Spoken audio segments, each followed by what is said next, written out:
बेशुमार वाक़यात हैं। अब क्या बताऊँ मैं। एक फ़िल्म लगी थी, हम बच्चे थे, स्कूल गोइंग।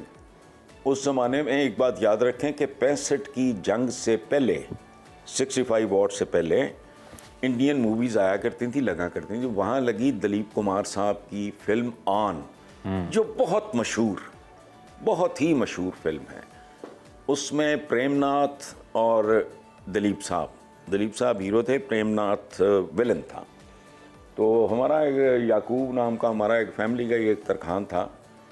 तो ये पेजी के कहने पे हम छड़ियाँ लेके एक बिस्तरा किसी से कह रहे थे, तो मेरी अम्मी ने अल्लाह बख्शे वो 2 तलवारें बनवाई, एक मेरे लिए और पेजी के लिए। हसन निसार साहब, अगर हम बात करें खान साहब की, तो बतौर कवाल तो उनको सारी दुनिया जानती है, मगर आपके साथ उनके ताल्लुक जो है वो काफ़ी करीबी था, दोस्ताना मरासिम रहे। ये बताइए कि वो किस शख्सियत के मालिक थे? उन्होंने अपनी पूरी ज़िंदगी में आपने उनको कैसा पाया? वो तो हम जैसे आम इंसान जैसा तो बंदा था ही नहीं, गायक शायक अपनी जगह पे। उससे ज़्यादा सादा, मासूम, भोला और दुनियादारी से बिल्कुल दूर। वो एक ऐसा आदमी था, नाकाबिल यकीन। मैंने अपनी ज़िंदगी में, देखें, आई एम ओवर 70 नाउ, मैंने ज़िंदगी में उससे अगर मिलता जुलता देखा है तो मेरा एक और बहुत प्यारा दोस्त था, तारिक सज्जाद जान, वसीम सज्जाद जान साहब का छोटा भाई। जस्टिस सज्जाद अहमद जान साहब मरहूम के वो बेटे थे। मेरा वो मैंने एक उसमें मासूमियत देखी, दुनियादारी की किसी चीज़ का कख पता नहीं। पेजी इसी तरह की चीज़ थी, बल्कि वो शायद तारिक से भी 2 हाथ आगे था। साहब, खान साहब के साथ गुजरे हुए वक्त का कोई ऐसा दिलचस्प या यादगार वाक़या जो आज भी आपको याद हो और आप शेयर करना चाहें, प्लीज़ हमसे। यार बेशुमार वाक़यात हैं। अब क्या बताऊँ मैं। एक फ़िल्म लगी थी, हम बच्चे थे, स्कूल गोइंग। उस ज़माने में एक बात याद रखें कि 65 की जंग से पहले, 65 वॉर से पहले इंडियन मूवीज़ आया करती थी, लगा करती थी। वहाँ लगी दिलीप कुमार साहब की फ़िल्म ऑन, जो बहुत ही मशहूर फ़िल्म है। उसमें प्रेमनाथ और दिलीप साहब हीरो थे, प्रेमनाथ विलन था।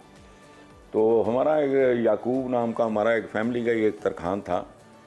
तो ये पेजी के कहने पे हम छड़ियाँ लेके एक बिस्तरा किसी से कह रहे थे, तो मेरी अम्मी ने अल्लाह बख्शे वो 2 तलवारें बनवाई, एक मेरे लिए और पेजी के लिए।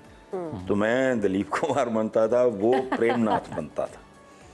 तो हम सोर्ड फाइटिंग, लकड़ी की तलवारों से, वह इस तरह की बेशुमार यादें हैं। हाँ, एक और बात, वो इतना समझ नहीं आती, मैं उसको कैसे बयान करूं। यानी सर्दियों में तो आम नहीं होते, आप भी जानते हो। वो भूख हड़ताल कर देता था घर में। अच्छा। कि मैंने आम खाने। वो उसको ये नहीं पता था कि अच्छा, फिर एक और बात सुन लें। नॉर्मली होता था कि वो शाम को खाना खाने के बाद अपने घर जाता था। स्कूल से आने के बाद लंच अपने घर, फिर हमारे घर, मेरे ट्यूटर्स के साथ बैठना ये वो सारा, खेलना, जो भी करना। उसके बाद रात का खाना खा के वो घर तकरीबन हमारे सर्कुलर रोड पे, तकरीबन आमने सामने, बिल्कुल आमने सामने नहीं, जैसे ये तो सामना हो गया ना, 2 घर छोड़ के इधर साथ। सेटल भी इनको मेरे वालिद ने किया था वहाँ। ये मुतमव्वल लोग थे, लेकिन ऑफिस के काम, तो ये क्लेम फाइल जो भी था उस ज़माने में। तो इसकी कैफियत ये थी कि जब ये खाना खा रहा होता था तो my mother used to stop him. उसको पता नहीं था कि खाना खाते हुए रुकना भी होता है। ये पता नहीं बात समझ में आती है लोगों को या नहीं। वो अम्मी ने कहना है, पेजी बेटा बस। तो उसने फिर वो लुकमा ही नहीं लेना, रख के पूछना, बस खाला जी?